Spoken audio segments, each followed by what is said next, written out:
directivos de la biblioteca por darnos esta oportunidad de compartir el trabajo que realizamos día a día.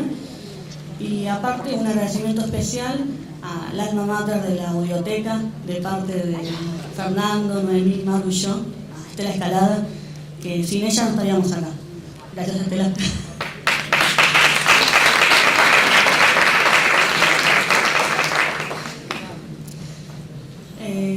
La Biblioteca Mediateca se creó en el año 2003, hoy ya como Departamento de Música y Medios Audiovisuales. Es depositario de un fondo de materiales especiales constituido por música impresa, grabaciones sonoras e imágenes en movimiento. En esta oportunidad vamos a presentar la catalogación de la colección multimedia de la Biblioteca Nacional y luego mis compañeros van a presentar la catalogación de los vinilos. El objetivo es difundir y poner en valor los materiales audiovisuales que produce la biblioteca. Estos son producidos por el área audiovisual del Departamento de Prensa y Comunicación. Los tipos de materiales que podemos encontrar entre ellos son materiales para acompañar la puesta en escena de las muestras y jornadas, los videos institucionales, el archivo testimonial del programa de Derechos Humanos y las filmaciones de todas las actividades culturales que se llevan a cabo en la biblioteca o en el Museo del Libro. Acá lo que están viendo es uno de los lugares donde se pueden visualizar estos materiales dentro de la página, en colecciones digitales, se clicea en producciones multimedia y en el listado podemos encontrar presentaciones, ciclos de jornada, los conciertos, las entrevistas, capacitaciones. Estos materiales se resguardan en formato .mov, es el máster nuestro, y en formato .mp4, que es para las consultas de los usuarios. Están alojados en los servidores de la biblioteca y lo que pasa en este último tiempo no son fijados en un soporte físico como puede ser un DVD, sino que quedan en el servidor. Eso no implica que no puedan ser procesados.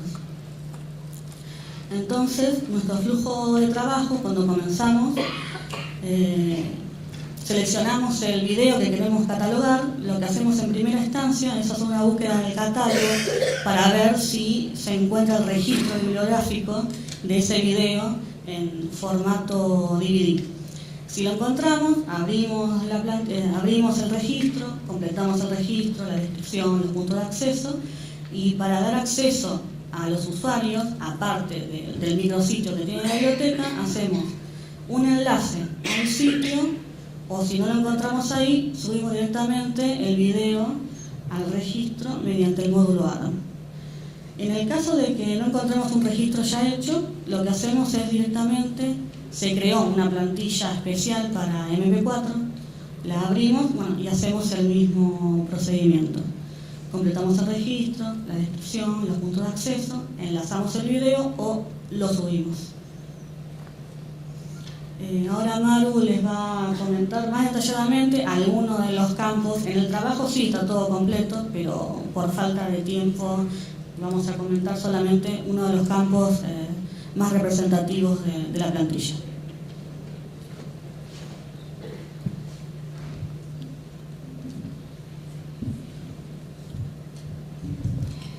Bueno, buenos días. ¿Se escucha?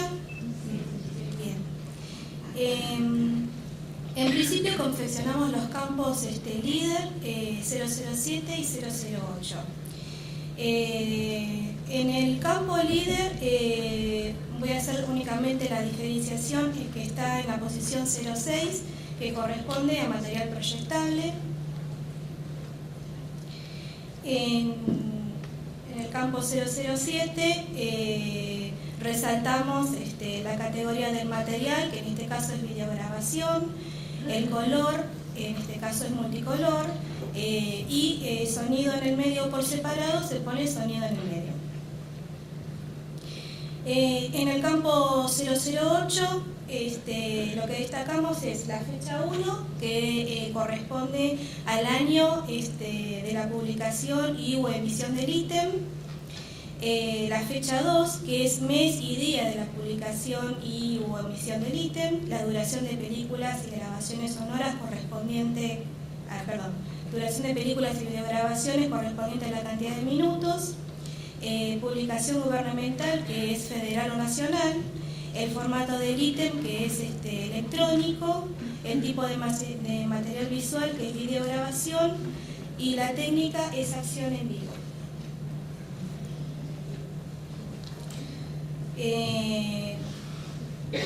Continuamos con el campo 033.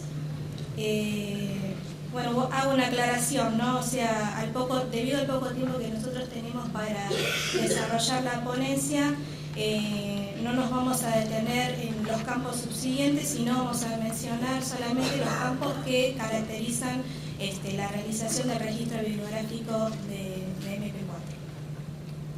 Continuamos con el campo 033, que es de fecha, hora formateada y o lugar de creación, captura, grabación, filmación, ejecución o emisión asociado a un acontecimiento.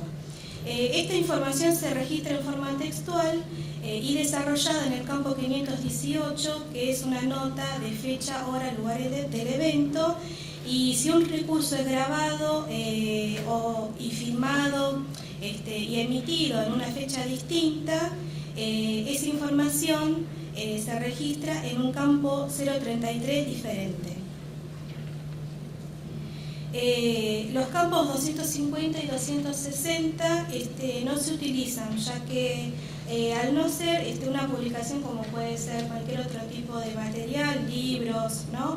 Editados por editoriales o organismos, se le da el tratamiento de materiales inéditos, por lo que no se consigna el lugar y el editor, tal como indican las reglas. Y se utiliza el campo 264 para consignar la fecha del recurso no editado.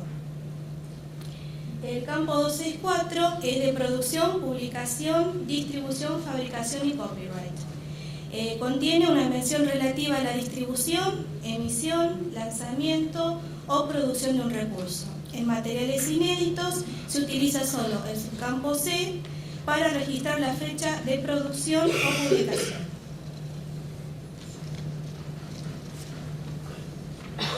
Continuamos con el campo 300 y 306. En el campo 300 lo consignamos como un video MP4. El 306 corresponde a duración. Se codifica, son 6 caracteres numéricos con el formato hora, minuto, segundo, que representa la duración de una grabación sonora, videograbación, etc. Si la duración es inferior a una hora, la hora se rellena con 2 ceros, y si es inferior a un minuto, los minutos también se rellenan con 2 ceros. Continuamos con los campos 500. Cada nota se incluye en un campo 500 distinto. Se comienza con la nota general de un 500 y después en los campos que van de 501 a 586 se incluyen las notas específicas. En el Power podemos ver algunos ejemplos. Acá tenemos una plantilla completa para registros de videograbación en MP4 y posteriormente vamos a ver 2 registros, uno que es con soporte físico en DVD y el otro que es sin soporte físico. Bueno, agradecemos su atención y cualquier consulta que nos quieran realizar pueden escribirnos a nuestro mail institucional, el que responderemos con mucho gusto.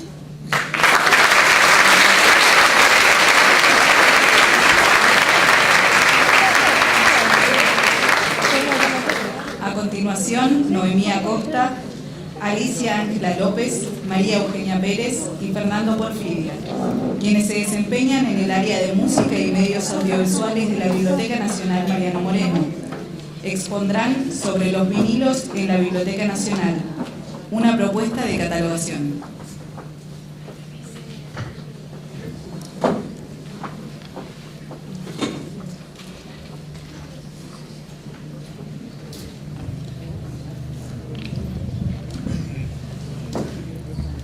¿Qué tal?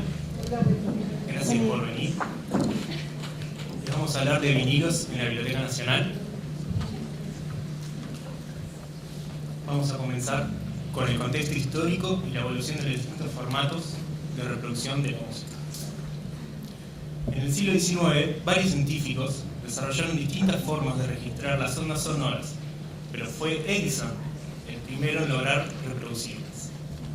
En 1877 inventó el fonógrafo y posteriormente el cilindro de cera, el primer formato estándar. En 1881, Charles Tainter desarrolla el disco de corte lateral y luego Emil Berliner el gramófono, su sistema de reproducción.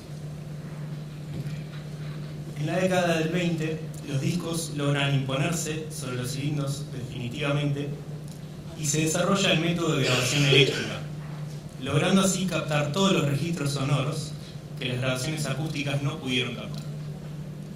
Como vemos en la imagen, los violinistas tenían que acercarse a la bocina para ser registrados apropiadamente. De otra manera pasarían inadvertidos en los registros. La crisis del 29 y la popularización de la radio perjudicaron enormemente a la industria fonográfica. Los discos eran muy caros y la radio ofrecía música nueva de manera gratuita, así que el público se volcó a ello. En 1931, Victor utiliza por primera vez un compuesto vinílico para fabricar discos. Sus competidores de Columbia empezaron paralelamente a desarrollar un nuevo formato que presentan en 1948. Así es que entre 1948 y 1950 se dio lo que más tarde se pasó a llamar la guerra de las velocidades, que también podría llamarse la guerra de los formatos, entre estas dos empresas gigantes del disco. Columbia presenta el LP Long Play de 12 pulgadas en 33 revoluciones por minuto con microsurcos, formato que me permitía grabar más de 20 minutos por cada lado. Antes de esto, los discos traían solo 3 o 4 minutos. RCA introduce el EP de 7 pulgadas en 45 revoluciones por minuto, ventajoso por ser más económico y de mejor calidad sonora. Termina siendo el formato predilecto para las radios y la difusión de los discos. Estos formatos, junto con el cassette, fueron los más populares hasta mediados de la década del 80. Entonces los discos compactos tomaron el mercado y posteriormente el MP3. Hoy en día parece que los vinilos le están volviendo a hacer pelea a los discos compactos y veremos qué nos deparará el futuro. Ahora les vamos a hablar de los distintos tipos de discos de vinilo y de pastas. Los simples o sencillos son los pequeños discos de 7 pulgadas que traían un tema por cada lado. Son de suma importancia para la cultura de nuestro país, ya que una gran mayoría de artistas solo grabó en este formato. Para llegar a grabar una larga duración había que vender muchos simples y muchos artistas no tuvieron esa suerte, así que es importante cuidarlos y darles el valor que tienen. Los EPs eran inicialmente discos de 7 pulgadas, más adelante hubo también de 10 y de 12. La característica principal es que traían 2 o más temas en cada lado, quedando a mitad camino entre un LP y un simple, y por ser más económicos se vendían con mayor facilidad que el LP. Acá ponemos el ejemplo de los Beatles, que para el disco, el LP Twist and Shout, salieron varios EPs. Acá vemos el de She Loves You, que de esta manera llegaban a más gente que no podía comprar el LP. Los long plays son principalmente 12 pulgadas. Principalmente no, son 12 pulgadas y en 33 revoluciones por minuto, salvo algunos audiolibros que se editaron en 16 para permitir lograr mayor cantidad de tiempo en cada lado. Tenemos también los maxi singles, que son una especie de híbrido entre el LP y el simple, porque son grandes como un LP, pero tienen un tema de cada lado. Los surcos estaban más distanciados uno de otro y se reproducían a 45 revoluciones por minuto para maximizar la calidad sonora. De ahí el nombre maxi singles. Previo a la invención de los LPs y los simples, todos los discos se denominan discos de pasta. Existen de diversos materiales, ya sea goma de laca, shellac, vaquita el más común, vinilo también y otros plásticos.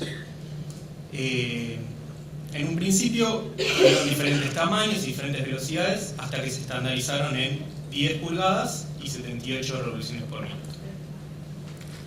Antes de los largas duraciones existieron lo que se llamaron álbum de discos, que son cuando un artista quería lanzar una obra que tenía o varios temas, algo en común o en serie, lo sacaban en estos álbumes como un álbum de fotos, cada uno un sobre, y bueno, de acá viene el nombre álbum. Tenemos también discos de acetato, que es otro material mucho más flexible.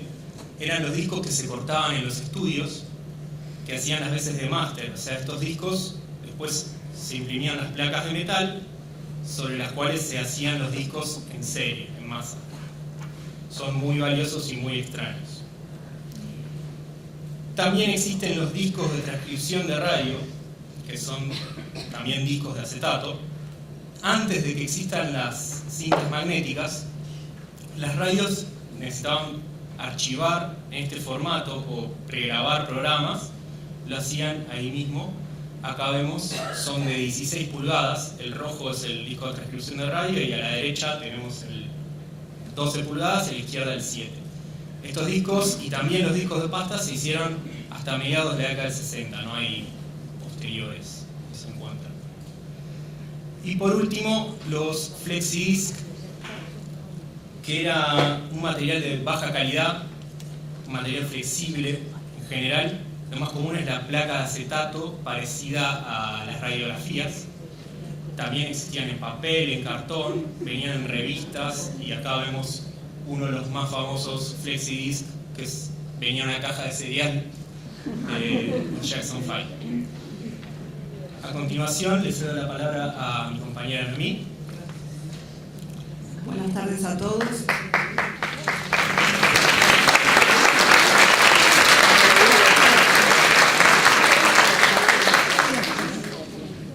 Buenas tardes a todos. En esta segunda fase comenzamos manifestando que el personal es un recurso de vital importancia.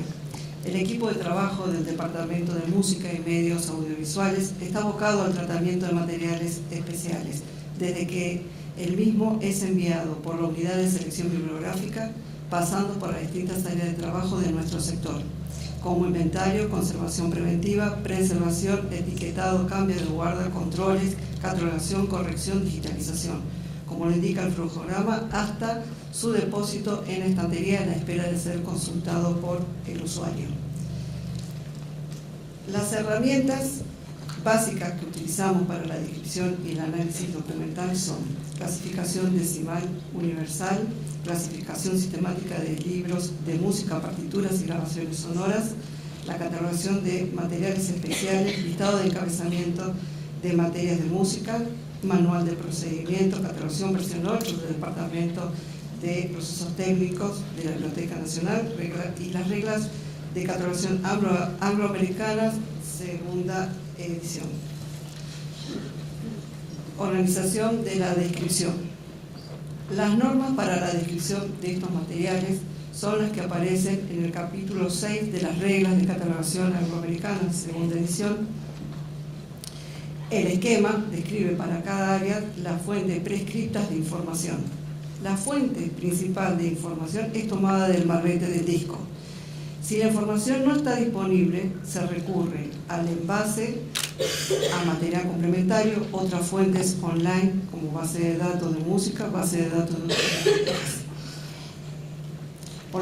Por lo general, las diferencias de la descripción entre los diferentes soportes se encuentran en los detalles físicos que se consignan en el campo 007 y 300 del formato MAC 21. Estamos muy cortos de tiempo. El procedimiento es el siguiente. Elaboramos un registro a nivel completo, donde realizamos el máximo nivel de exhaustividad con la información derivada de un examen directo del soporte físico del recurso. A continuación se exponen los campos fijos de control el líder, el campo 007, que Fernando lo va a pasar rápido, parece, porque aparece en una tabla, el campo 008. Luego, el resto de los campos son los campos variables de números y códigos, desde el 015 hasta el 084, las entradas principales desde el 100, 110. Claro que es importante validar estos campos bajo control de autoridades. Luego, los campos 245, título y mención de responsabilidad, campos de edición, campos de publicación, campos de descripción física, y los campos, esto es rápido, campos de notas, de contenidos. Nosotros tenemos los campos, ejemplos de los campos 500, donde relevamos la información del marbete. Muchas veces podemos observar y relevamos una información en el campo 500, relevamos una información como disco para demostración, prohibida su venta, que también coincide con el envase, y en el envase muchas veces disco, escultura, regalo un disco, el regalo que queda grabado, que generalmente lo usa Epic, y los campos especiales, específicos como el 508, campo de producción, el 511, campo que pertenece a los participantes, 518, campo donde se graba, lugar, edición y fecha también se puede repetir. Por último, los campos de entrada secundaria, 700, 7XX, 740, 710, perdón por el orden. Y por último le presentamos dos registros, que son dos ejemplos de grabación sonora no musical y musical. Y por último, la conclusión, decimos que Vinilos en la Biblioteca Nacional, una propuesta de catalogación, una labor mancomunada entre todos los que formamos el equipo del Departamento de Música y Medios Audiovisuales. Agradecemos a las autoridades por la oportunidad que nos brinda de poder transmitir lo que con nuestra labor desarrollamos día a día, y agradecemos la presencia de todos y a nuestros compañeros.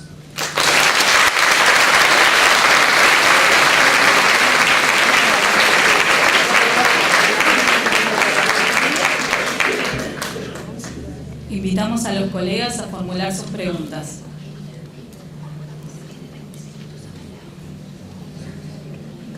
¿Hay alguna pregunta?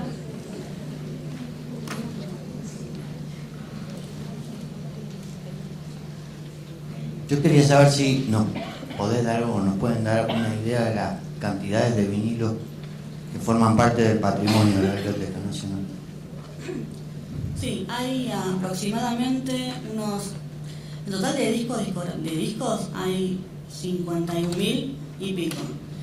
129 son de acetato, unos 4.500 de pasta, y el resto son vinilos, que hay unos 30.000 y pico de vinilos, bueno, que se separan en simples y larga duración.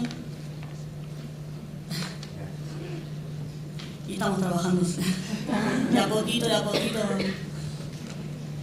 ¿Alguna otra pregunta? De acuerdo, agradecemos la participación.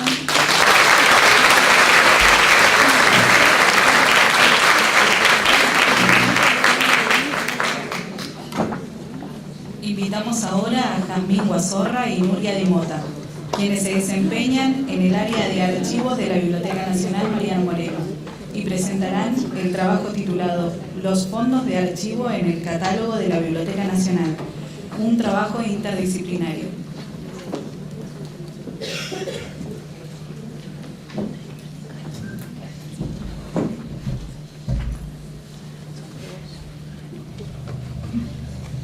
Bueno, buenos días a todos y a todas.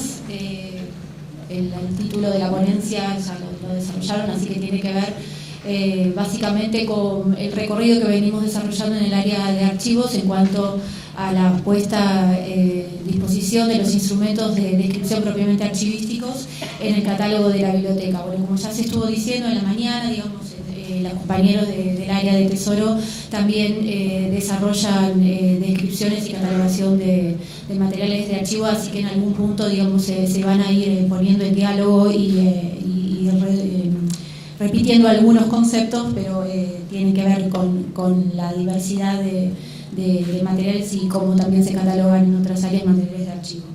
En primer lugar, queremos centrarnos en la potencialidad que tiene el trabajo interdisciplinario, el diálogo entre lo bibliotecológico y lo archivístico, central en este trabajo y en el departamento de archivos, y justamente lo que fue de algún modo la adaptación de un modelo conceptual bibliotecológico para describir materiales de archivo y adaptarse a este modelo conceptual de lo archivístico propiamente dicho. Por último, vamos a traer el caso de catalogación puntual de 2 series documentales de los sobres temáticos, en el caso de los archivos de redacción, y de las series de correspondencia dentro de los archivos personales. Para hacer una mención muy rápida, digamos, de las dimensiones y de las características de los archivos que tenemos en guarda en el área, tenemos, de hecho, desde el año pasado, del 2016, el archivo histórico institucional, digamos, que se continúa trabajando y poniendo a disposición a la consulta. Por otro lado, archivos institucionales. Centralmente podemos mencionar los de grandes empresas editoriales, como la editorial Sarmiento, responsable de Crónica y de todo lo que es el archivo de sobres, del archivo de redacción, dentro de ellos la serie de los sobres temáticos de la que va a hablar Jazmín. Un archivo institucional del CEN, del Centro de Estudios Nacionales, un centro de investigación vinculado al frondicismo, y después tenemos los archivos privados, los archivos personales, privados también, de una gama muy diversa en cuanto al perfil de esos productores, desde intelectuales, escritores, periodistas, ensayistas, cineastas, centralmente argentinos del siglo XX. Así que para un panorama de la diversidad de archivos que tenemos en guarda en el área. Algunos principios básicos de la archivística para resaltar y proponer justamente acá, y del modo en que esto se ha puesto en la práctica, se ha llevado a la práctica al momento de llevar estos instrumentos y de volcarlos a un entorno web, ¿no? La idea de la procedencia original y respetar el orden original de esos archivos, o sea, respetar, dar cuenta de alguna manera en el catálogo de ese orden original que traen los archivos institucionales, los archivos personales, la idea de la integridad, de mantener y resguardar la integridad de los archivos, ¿no? En el caso de materiales que se traspasan a otras áreas, en el catálogo generar aquellos elementos para permitir que den cuenta de esa integridad de un fondo. Y lo que es fundamentalmente una de las cosas que iremos repitiendo es la descripción, el modo en que se procede para describir y dar cuenta de los materiales, la descripción multinivel. La idea es que los niveles de descripción den cuenta de las partes de un archivo que representen de algún modo las jerarquías dentro de lo que es ese archivo, poder entender y realizar una descripción a nivel fondo, a nivel de series documentales, hasta llegar a la descripción de un documento puntual, una carta, un sobre temático. Y poder justamente a nivel del catálogo representar estas jerarquías. Esto en cuanto entonces a la importancia de lo multinivel y bueno, algo más respecto de las... trabajo de descripción archivística se hacen descripciones normalizadas a nivel de fondo, subfondo, colección, con las normas ISATG, que son las normas internacionales de descripción archivísticas que publicó en el 2000 el Consejo Internacional de Archivos, y también usando la CIDIA para la descripción de el área de la biblioteca que se encuentra disponible en la página web. Y bueno, y con respecto a esto del modelo archivístico y las normas de descripción archivística, se trabajó después en la adaptación de ese modelo a las herramientas disponibles en la biblioteca, que como ya más o menos habrán mencionado, es el Sistema Integrado de Gestión Bibliotecaria ALEF 500, distribuidos por sistemas lógicos, que utiliza la estructura de datos MAR 21 de LC. Así que se trabajó básicamente en eso. A partir del 2013, si no mal, yo no estaba en el 2013 todavía, pero estaban el resto de los compañeros del departamento, Así que se trabajó sobre el formato MX puntualmente, la plantilla de materiales mixtos, y se empezaron a generar estos registros a nivel de fondos, a niveles digamos, de descripción general, y se empezaron a detectar cuáles eran las limitaciones que esta plantilla tenía y las posibilidades de resolverlo junto con la unidad de administración del sistema.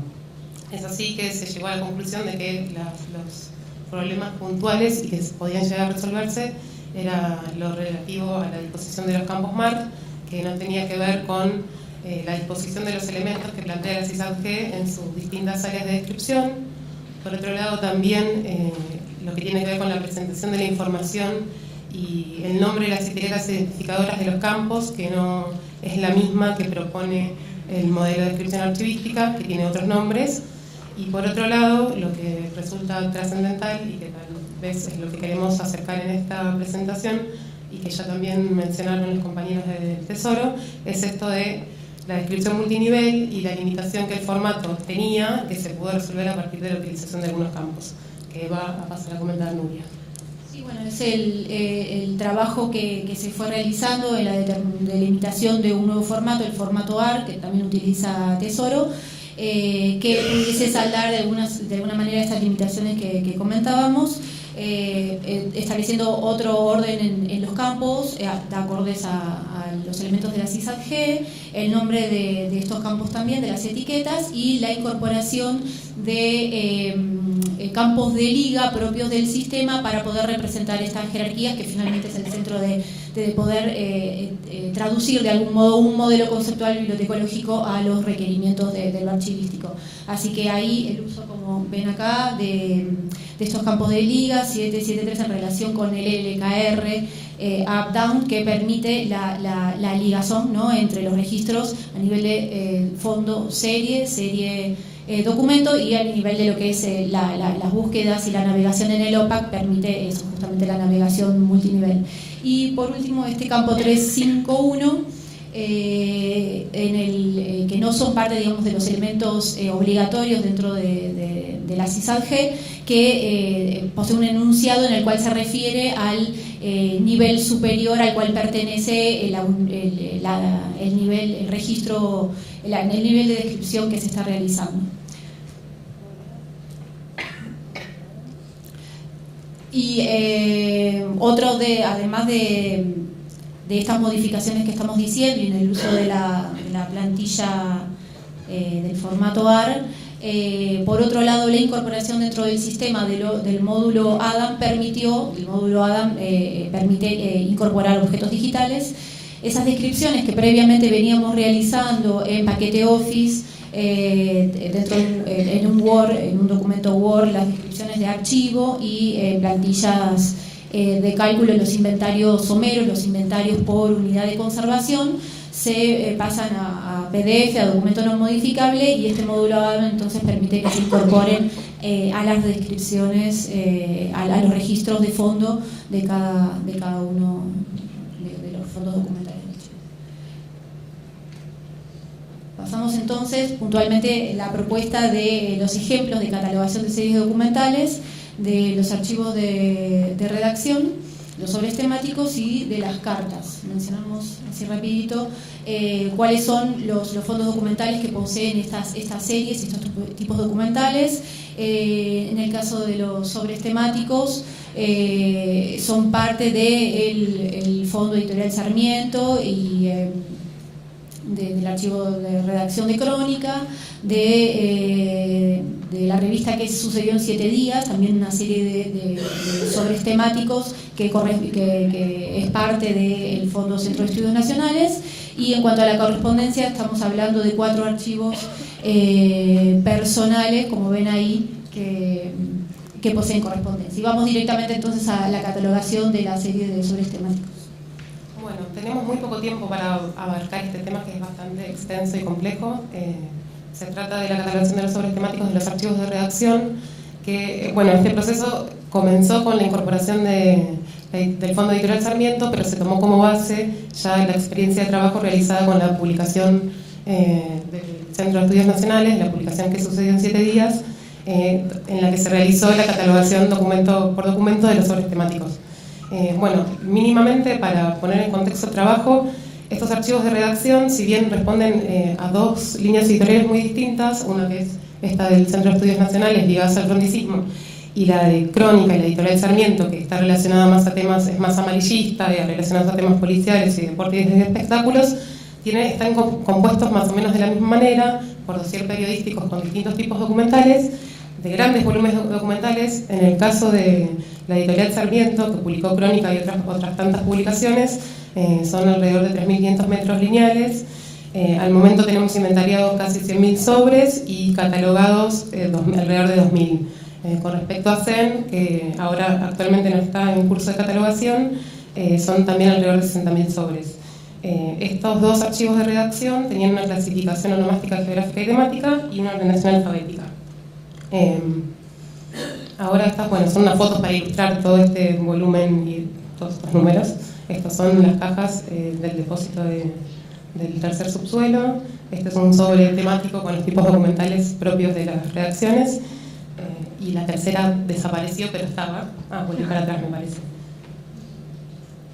Sí. Bueno, con respecto a los sobres, bueno, son un montón de cosas las que queríamos abarcar en realidad, que tiene que ver con el tratamiento que se hizo después de pensar y repensar, de abordar temáticamente, por categoría temática, la catalogación de los sobres, dado que tenían como una estructura interna de categoría principal y categoría secundaria, y se decidió hacer agrupamientos en los casos de que hubiera varios sobres e incluso varios registros para una misma categoría, que se ve reflejado principalmente en tres situaciones, que es una, la cantidad de registros que se van a realizar, en segunda medida, en cómo se va a consignar la información, y en tercera medida es la utilización de un campo específico u otro, que son las notas, los campos 500 de notas, que está la reseña o la nota de contenido.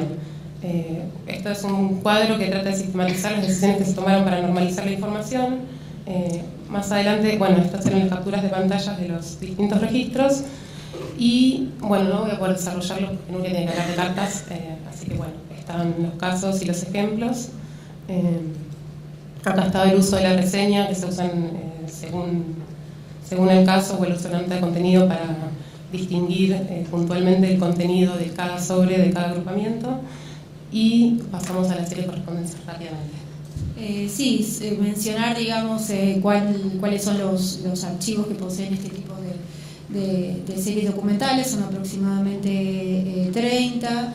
Son 4 las series que están en curso de catalogación, algunas ya completa. Cuál es el orden que se le ha dado en caso de que han sido reorganizadas estas series. En otros se mantiene la ordenación original respecto a la agrupación por remitentes. Estos corresponden a los campos obligatorios, los elementos obligatorios de las normas, de la CISA, del código, el título de la carta que consigna el remitente y el destinatario, el lugar de producción. El campo 300 se utiliza para traducir de algún modo lo que es el volumen y el contenido. En el 355 se coloca esto que tiene que ver con el nivel de descripción, el nivel de documento, y otro campo obligatorio que es el productor. En campo 100, trabajado de manera consistente, han tomado de autoridades.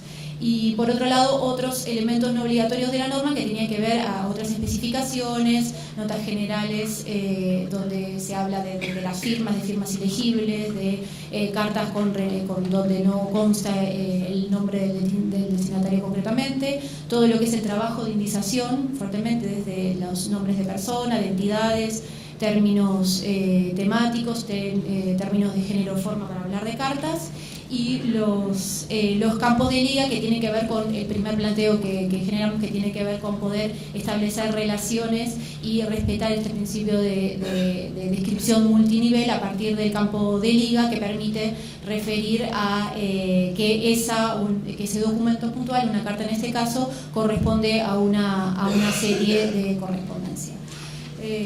Así que hasta ahí nuestra propuesta.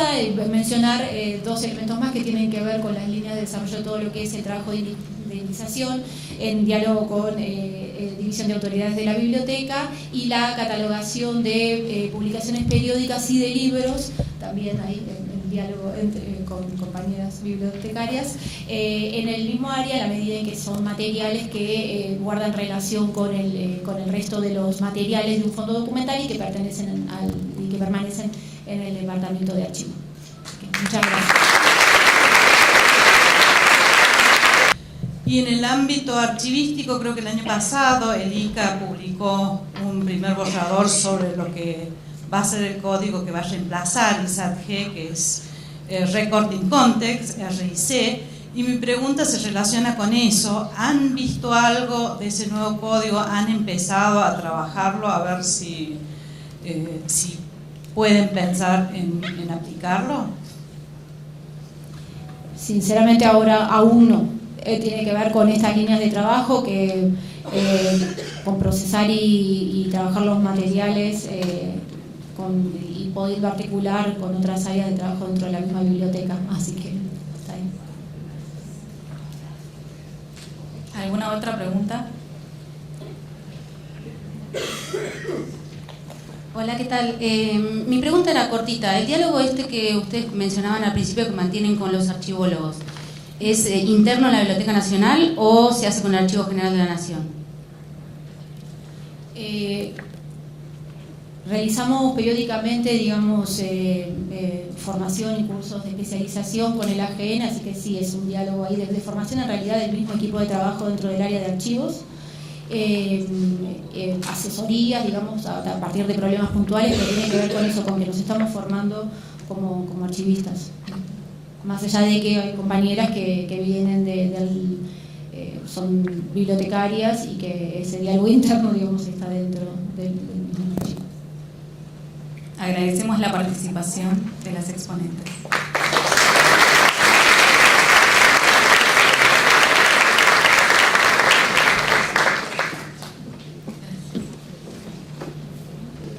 Continuamos invitando a continuación a Mabel Bisotto, responsable de la coordinación de procesos técnicos de recursos continuos de la Biblioteca Nacional Mariano Moreno, quien expondrá sobre la catalogación analítica y la confección de resúmenes de publicaciones periódicas en la Biblioteca Nacional Mariano Moreno, un valor agregado al catálogo.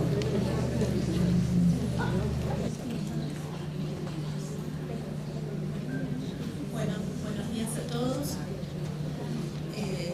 Lo mío va a ser breve, vamos a respetar los 10 minutos.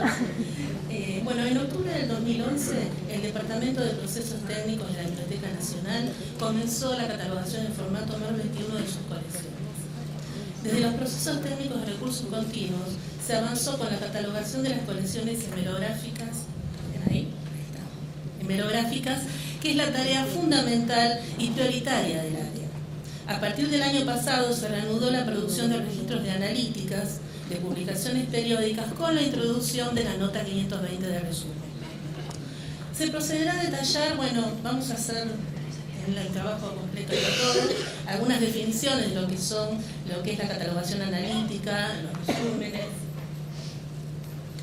Acá encontramos tres definiciones de lo que es catalogación analítica, de la que, aparte de las reglas de catalogación, la que más me interesa es la corta de 1961, que dice que catalogación analítica es utilizada para destacar el contenido de las publicaciones periódicas dentro del catálogo.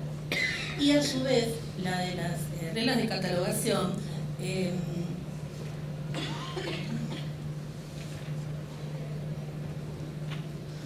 define el análisis como el proceso de preparar un registro bibliográfico que describa una parte o partes de un ítem para el cual se podría elaborar un asiento general, refiriéndose a un conjunto de procesos, los diferentes modos de análisis, como asientos analíticos secundarios, análisis de series monográficas y monografías en varias partes, descripción en varios niveles y analíticas en N, que es lo que nos está interesando en este momento.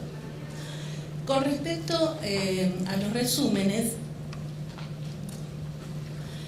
tenemos dos definiciones: breve pero segura representación del contenido de un documento, que es de Lancaster de 1996, actuación sobre el contenido de los documentos para minorar la abundancia de información contenida en ellas y para realzar aquellas partes del mensaje que más convienen a los usuarios.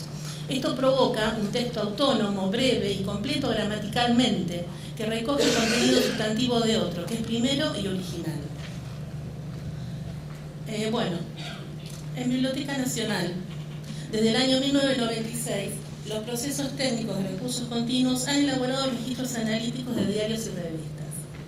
Se han producido analíticas de revistas y diarios de tirada nacional sobre temas como literatura, historia, política, teatro, arte o arquitectura. Entre la amplia temática analizada podemos mencionar el seguimiento de los acontecimientos de diciembre del 2001. Acá vemos una analítica sobre el famoso cacerolazo, es una analítica del diario Clarín del año 2002, enero precisamente, o sea, fechas claves.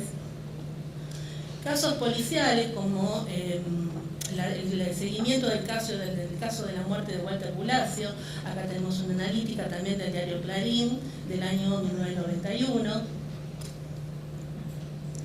También se analizaron suplementos de diarios como el Suplemento Cultural de la Opinión de 1971 hasta 1979, con un total de 1.700 registros analíticos. Notas literarias de La Nación, Artes y Letras, de los años 40, Las Aguafuertes Porteñas, de Roberto Ar. Tarea que comienza en 2008. Se interrumpe, o sea, procesos técnicos se empieza a catalogar analíticas del diario El Mundo en el 2008. Se interrumpe esta tarea en el 2006 con el proceso de automatización integral de la biblioteca. Y se reanuda en el 2016 a propósito del proyecto Aguafuertes Porteñas de Roberto Ar, presentado por el Departamento de Microfilmación y Digitalización para completar la colección digital de las Aguafuertes con sus respectivas analíticas. Podemos decir que acá tenemos, algunas Aguafuertes. Estos son los registros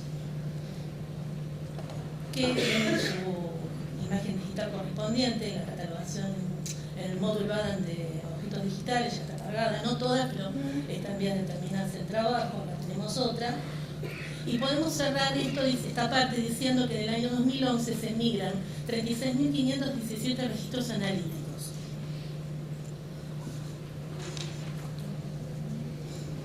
En el año 2015 se elevó un proyecto desde la Unidad de Estudios Bibliotecológicos a la entonces Dirección Técnica Bibliotecológica. En él se planteaba completar los registros analíticos con la siguiente información. Un breve resumen del documento o sus partes, puntos de acceso para nombres de personales y obras mencionadas de acuerdo a la política del departamento, de digitalización de los artículos para ser incorporados como objetos digitales a través del módulo ADAM al catálogo en línea.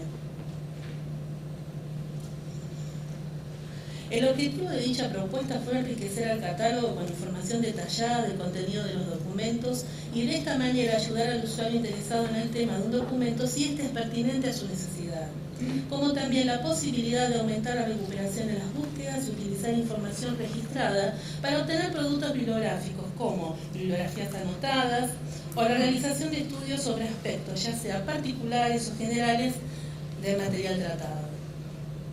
En primera instancia se propuso abordar la catalogación de los registros analíticos de las publicaciones, la Rosa Blindada y el Correo de Comercio. En el caso de la Rosa Blindada, se da así continuidad con la labor precedente de investigación y preparación de la misma para la edición facsimilar que hizo la biblioteca en el año 2015. Es una de las revistas político-culturales argentinas que más ha abocado a condensar debates sobre y tendencias artísticas en su época, siendo además una de las fuentes de producción y difusión intelectual de mayor relevancia nacional. Además, la biblioteca conserva una de las pocas colecciones públicas completas de la revista y que es muy consultada, tanto por investigadores como por el público en general. El Correo de Comercio es el periódico fundado y redactado por Manuel Belgrano. Su primer número aparece en marzo de 1810. En sus páginas difunde ideas independentistas y resalta la importancia de la educación en el país y la necesidad de crear con fondos públicos escuelas. Cabe destacar que fue el único periódico que se editó durante los tiempos de la Revolución de Mayo. Entre otras publicaciones propuestas para la tarea de catalogación se encuentra Pasado y Presente de 1963, 65 y 1973, Fichas de Investigación de 1964 y 1966, Timón 1930 y 1940. Con respecto a la redacción del resumen, todos sabemos que en la actualidad es común que los autores de trabajos científicos realicen sus propios resúmenes. Borky y Bennier, en 1975, advierten que los autores no necesariamente escriben los mejores resúmenes de sus artículos, ya que carecen de formación y experiencia en la redacción de resúmenes, y aseveran que aquellos quienes están entrenados en redactar resúmenes y que también son especialistas en un campo de conocimiento, redactan los mejores resúmenes. Gavilán, en 2009, con respecto a la autoría del resumen, señala: generalmente los expertos en un tema suelen llegar a escribir excelentes resúmenes tras recibir un cierto entrenamiento. Ahora bien, la naturaleza misma del proyecto del que estamos hablando exige un conocimiento previo de los materiales bibliográficos para la redacción de resúmenes, mediante la elaboración de una matriz metodológica y la generación de dispositivos de recolección de información. Dicha tarea fue encomendada a dos personas pertenecientes a la Unidad de Estudios Bibliotecológicos. Ambos, si bien no son bibliotecarios, uno sociólogo y otro estudiante avanzado en la carrera de Letras y Matemáticas, poseen los conocimientos específicos para el análisis del tema.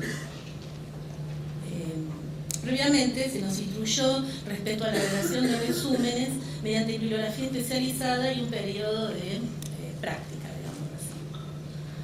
Bueno, metodología del trabajo. En esta primera instancia se resolvió que los registros analíticos fueran realizados por personal bibliotecario de procesos técnicos, tanto la descripción como la indización. Para dicha tarea se organizó el trabajo de la siguiente manera. 2 catalogadoras, un día a la semana, se dedican a hacer registros analíticos. ¿Por qué esta especificación? Como se dijo en un principio, la tarea primordial del sector es catalogar las colecciones de la biblioteca. Entonces, bueno, se dispuso que un día 2 catalogadoras, una con cada publicación, pudiese hacer analíticas.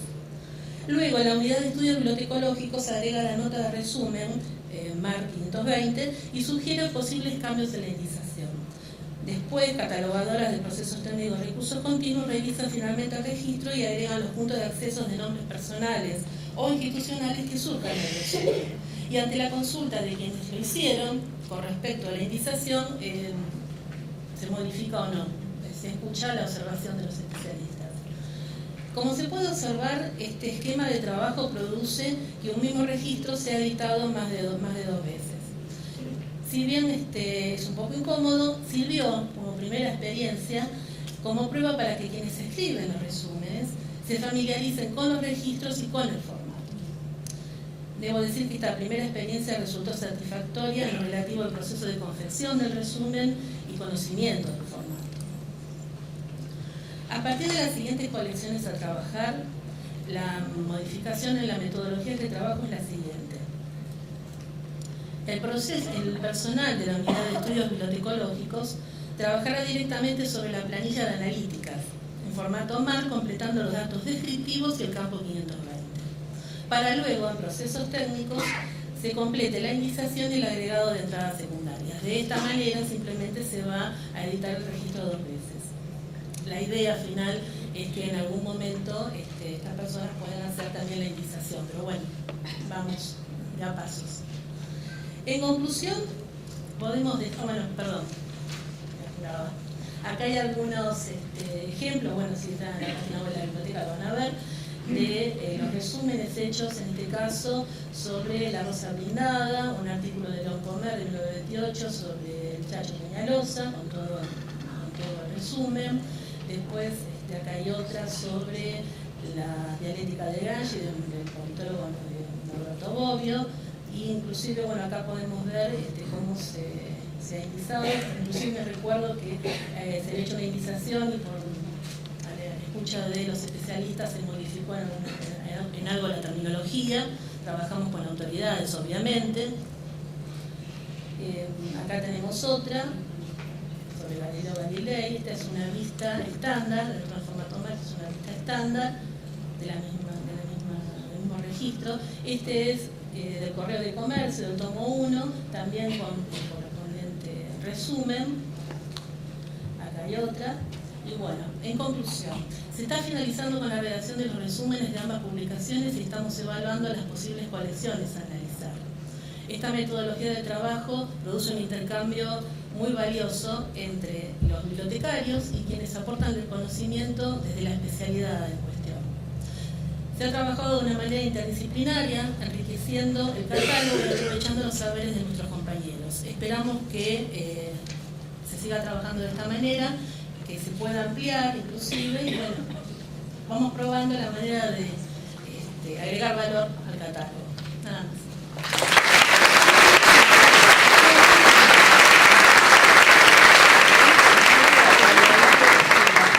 Invitamos a los colegas a formular sus preguntas.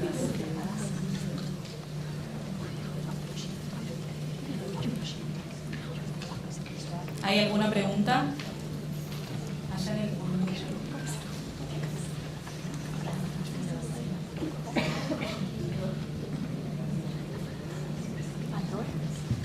Buenos días. Una consulta. Se tiene que ver con el proceso de procesos técnicos, no específico con el tema. ¿Tienen previsto algún tipo de beca, algo? Porque, por ejemplo, yo vivo en la Patagonia y a mí me encantaría poder participar, no sé, 2, 3 meses. Tengo entendido que hubo un llamamiento en un concurso de... Sí, pero hace mucho. Yo decía si no tienen pensado volver a hacerlo. La verdad que es muy interesante. Bueno, te agradezco esa pregunta, te la puedo responder mejor. Bueno.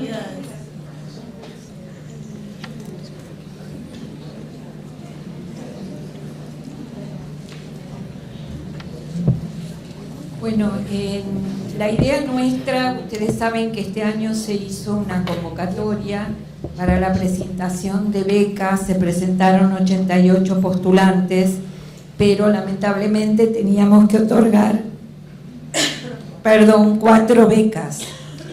De modo que esto se logra en base al financiamiento y el apoyo externo del Fondo Nacional de las Artes.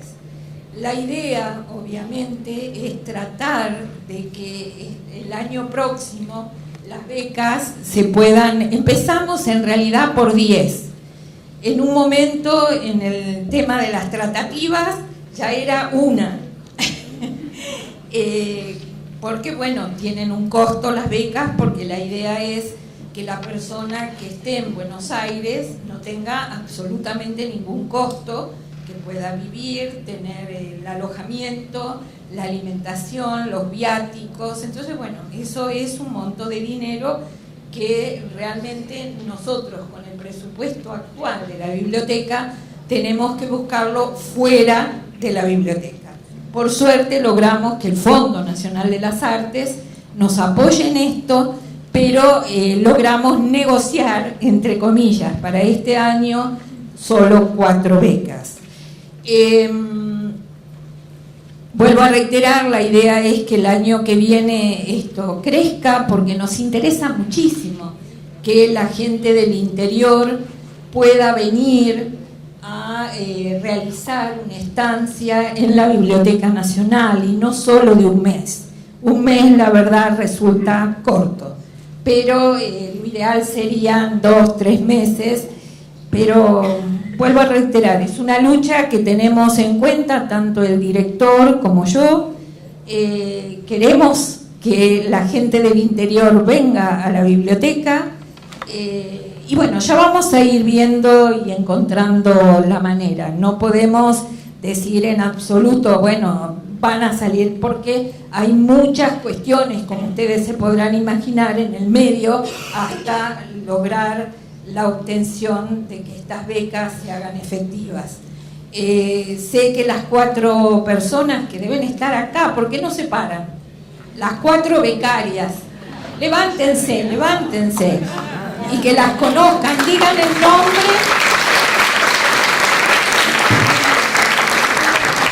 digan el nombre, apellido y de dónde vienen.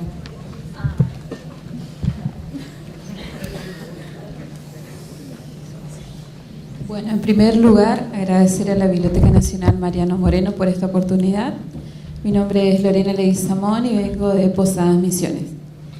Muy bien. Buenos días a todos. Mi nombre es Andrea Mondino, soy bibliotecaria de una biblioteca popular y vengo de Villa Trinidad, Santa Fe. Gracias. Sí, buen día. Irma González, de Lago Pueblo.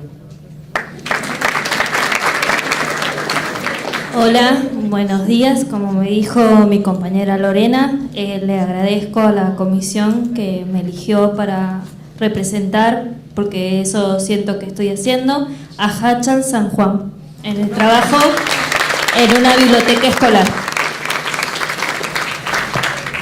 Bueno, gracias, chicas. Realmente estaban muy emocionadas el primer día cuando les dijimos que habían sido seleccionadas entre 88. Lamentamos que tuvimos que hacer una selección, pero bueno, es el primer pasito, ¿sí? Gracias.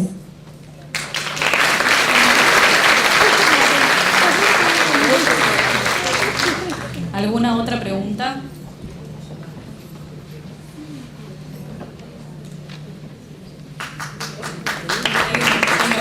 Hola Mabel, buen día. Quería hacerte una pregunta respecto, no sé si me perdí, respecto a la selección, si hay un proceso de selección de las revistas para ser sometidas a este proceso de análisis. Claro, yo hablé si hay alguna política. En realidad, por un lado, conté un poquito cuál ha sido históricamente el proceso. Estamos hablando del año 96, en ese momento se trabajaba con lo que se podía en cuanto a equipamiento y nos guiábamos más que nada, o sea, Internet no tenía el desarrollo que tiene hoy, es toda una serie, vas a encontrar muchas analíticas de diarios que hoy obviamente no tendría sentido hacerse tanto por pedido de hemeroteca, de acuerdo a lo que los usuarios necesitaban. Después revistas que uno iba viendo que tenía información muy propia de distintas épocas y que bueno, es encontrarte con una memoria del Ministerio de Educación o de algún organismo y decir, mirá, tiene los planos de cómo se hizo el Palacio Pisurno, un ejemplo cualquiera. Es decir, qué bueno rescatar esto, entonces se hacía la analítica. De esa manera se trabajaba, por ahí no con la publicación completa, sino con selecciones de artículos. Después, a medida que pasó el tiempo, por motus propio desde nosotros, de los profesionales, dijimos, bueno, por ahí qué bueno el suplemento cultural de la opinión. Bueno, hagámoslo todo, y lo hicimos todo, son 1000 y pico de registros, son 1700 registros. Bueno, así se fue trabajando. Las aguafuertes porteñas también se empezaron en un momento, se discontinuaron, ahora aprovechando lo que está haciendo la filmación y digitalización, se volvió con la tarea. Ahora, hoy, teníamos 3 publicaciones en vista para seguir haciendo analíticas, que las propusimos desde el grupo que donde estamos trabajando en la unidad de estudios bibliotecológicos. Inclusive teníamos otra más también del listado que di, pero la sacamos porque no nos pareció conveniente. Igual estamos siempre abiertos a encontrar tesoritos dentro de la colección de la hemeroteca. Por ejemplo, la revista Timón, que es una revista de los años 40, más o menos desde la época de la Segunda Guerra, que es una publicación cortita que hizo Abade Santillán acá en el país y también la hizo en España, en las épocas de entreguerras. Y bueno, ese tipo de publicaciones. Y después, bueno, escuchamos sugerencias y no hay, si vos me preguntas una política escrita, sobre eso no, todavía no la hay. Esto es un proyecto que tiene menos de un año. Agradecemos la participación. Invitamos a Elizabeth Torres, Leandro Guazzaroni y Federico Legarreta, quienes se desempeñan en la Unidad de Administración del Sistema Integrado de Gestión Bibliotecaria y en la Unidad de Guarda, Preservación y Acceso de Objetos Digitales de la Biblioteca Nacional Mariano Moreno, y expondrán acerca de sus experiencias en el rediseño del catálogo en línea de la Biblioteca Nacional Mariano Moreno.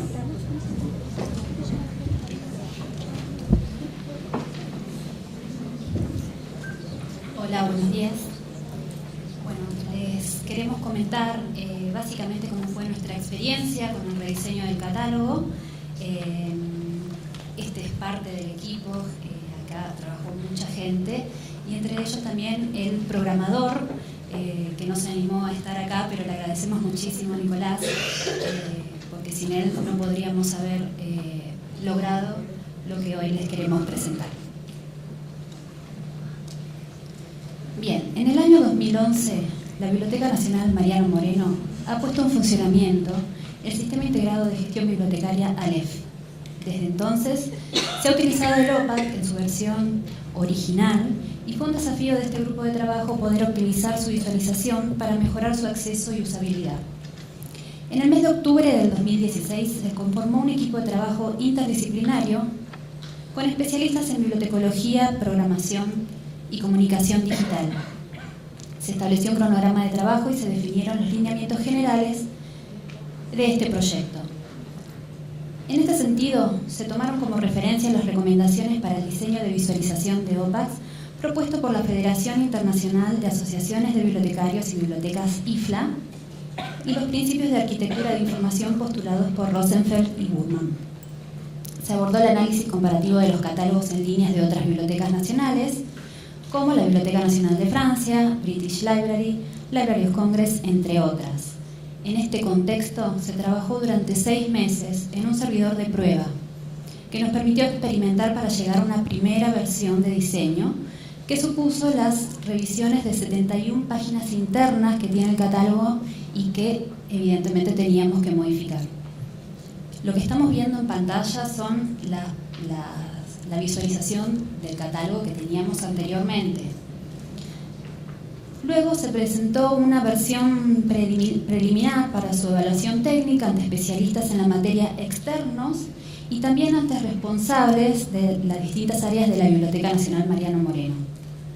Entre los meses de marzo y abril de este año se llevó a cabo la revisión final de la propuesta y se realizaron las primeras pruebas en funcionamiento en producción, con el apoyo de todos los sectores involucrados, con la gestión de los procesos que soporta el catálogo, como por ejemplo el Departamento de Procesos Técnicos, salas de referencias del 5º y 6º piso, depósitos de libros, Departamento de Hemeroteca y por supuesto el Departamento de Sistemas, que nos ayudó muchísimo con los accesos y los permisos. Además, se incorporó una herramienta de analítica web para poder tener datos de las experiencias, ¿sí?, de los usuarios reales en el catálogo.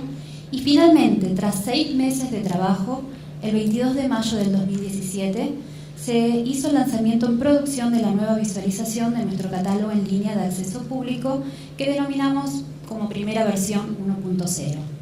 Así llegamos a este Encuentro Nacional de Catalogadores, un año después de iniciado el proceso de rediseño, con 6 meses de trabajo en un servidor de prueba y otros 6 meses con el OPAC en producción, incorporando cambios, ajustando detalles y desarrollando nuevas funcionalidades. El catálogo en línea es la principal herramienta para acceder a los fondos de la biblioteca, tanto en su formato físico como digital. Y una de las decisiones primordiales fue posicionar al catálogo en un lugar destacado dentro de la web de la Biblioteca Nacional Mariano Moreno. Además de contar con una sección específica, desde la página de inicio se puede acceder al catálogo de manera intuitiva y además en sintonía con los motores de búsqueda más representativos en los entornos digitales. Bueno, ya comenzamos a hablar desde la home posterior al rediseño. Esta sería la anterior. Y esto, bueno, es el trabajo final, que es, digamos, pasa ya a la siguiente. Bueno, como verán, el motor de búsqueda es el protagonista excluyente con opciones de recuperación en todos los campos y además se puede recuperar por medio de índices en título, autor o materia, que dentro del ámbito denominamos búsqueda simple. Un dato importante a destacar es que se reprogramó esta configuración para que la sentencia no recupere por frase exacta, sino para que recupere por términos de búsqueda. Se optimizó el acceso a la modalidad de búsqueda avanzada, representada con el icono más, donde es posible combinar distintos campos y aplicar filtros que limiten la búsqueda. Se posicionó en un lugar destacado el acceso al catálogo de autoridades, y se incluyeron sugerencias de búsquedas y ayudas para el usuario. En un segundo nivel se presentan 4 accesos, que son los botones verdes que ustedes pueden observar, que remiten a la opción de búsqueda de documentos digitales, al acceso destacado de las colecciones de archivos, a las publicaciones de la Biblioteca Nacional, que remiten a la página web, y a los recursos para bibliotecarios, que remiten al escritorio de procesos técnicos. Un dato importante, recuerden este botón llamado documentos digitales porque más adelante lo vamos a volver a retomar. En el header de todas las pantallas del OPAC incluye un acceso para ingresar como usuario registrado y otro para ingresar al estante electrónico, donde el usuario puede disponer de una serie de opciones para gestionar los recursos seleccionados. Por ejemplo, guardar registros, organizarlos en carpetas, crear listas, enviar por correo electrónico. En el footer, que es el pie de página que en esta captura no salió, se presentan los vínculos para organizar todas las secciones, ¿sí?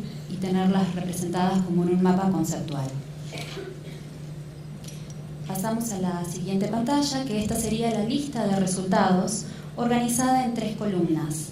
Podemos ver los registros recuperados en la columna central, las opciones de filtrado del lado izquierdo y las acciones o las tareas a realizar con estos registros del lado derecho.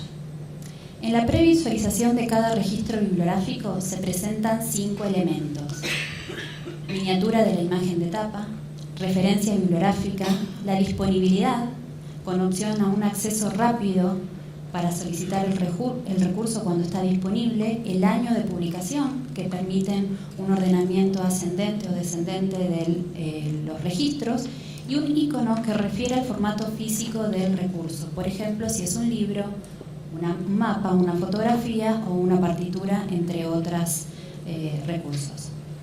El usuario además cuenta con la opción de ordenar la lista por título, autor o fecha, de forma ascendente o descendente. Una cosita que quería aclarar también es alguna de las funciones que ven acá, utilizamos toda la potencia que ya traía el sistema. Lo que hicimos es acomodarlas de determinada manera para aprovechar la usabilidad del catálogo para que sea más usable. Por ejemplo, los filtros que tenemos a la izquierda es una función que por ahí estaba más escondida en el catálogo al principio. Lo que hicimos es rediseñarlo adaptado a las páginas que vemos todos generalmente, ¿sí?, de búsquedas en internet. Entonces, los filtros que están a la izquierda, los resultados en el centro, y a la derecha tenemos acciones. Este es un patrón que se sigue en muchísimas páginas de internet que ustedes deben utilizar y en muchísimos catálogos también. Era eso. Bien, entonces, en esta versión, ¿sí?, se pueden aplicar filtros como formato, sala, y una opción que es una nueva funcionalidad dentro de esta versión es la de poder indicar si uno quiere el registro bibliográfico solo con material digital, y esto fue desarrollado específicamente para esta versión del catálogo. Esto sí es una nueva funcionalidad. Esto sí es una nueva funcionalidad, el poder filtrar solamente los objetos digitales y verlos en pantalla completa. Ahora después lo vamos a mostrar. Y a la derecha, las acciones, en la cual el usuario puede agregarlo en su estante electrónico, enviarlo por correo, crear alertas por mail de nuevos materiales que ingresaron a la biblioteca, y además se brinda la opción de un contacto a través de un formulario para las sugerencias de adquisición. Al ingresar al registro bibliográfico se mantiene la estructura que veníamos hablando de las 3 columnas, como una forma de ayudar a los usuarios que se hagan un modelo mental de la organización de la información y facilitar así su navegación. En la columna central se presenta el registro bibliográfico propiamente dicho, con las 3 opciones de visualización: estándar, cita y MARC. En la columna de la izquierda se presenta la miniatura de la imagen de tapa y las 2 opciones de acceso al documento: ver objetos digitales y solicitar el material físico, siempre y cuando se esté en la biblioteca. En la columna de la izquierda se presentan las acciones que el usuario puede realizar sobre el registro, distinguidas en 2 grupos: utilidades y compartir. Voy a ir pasando porque ya tenemos un poco de tiempo.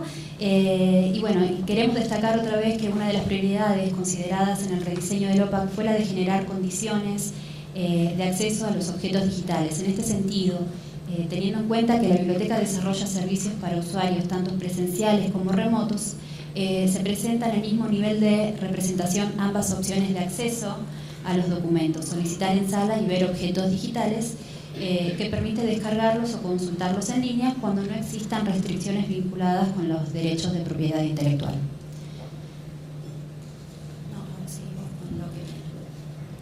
Bueno, un poco a modo de conclusión queremos hacer algunas consideraciones finales en relación con el lema bajo el que se ha convocado este 6º Encuentro Nacional de Catalogadores, teoría versus práctica en la organización y el tratamiento de la información.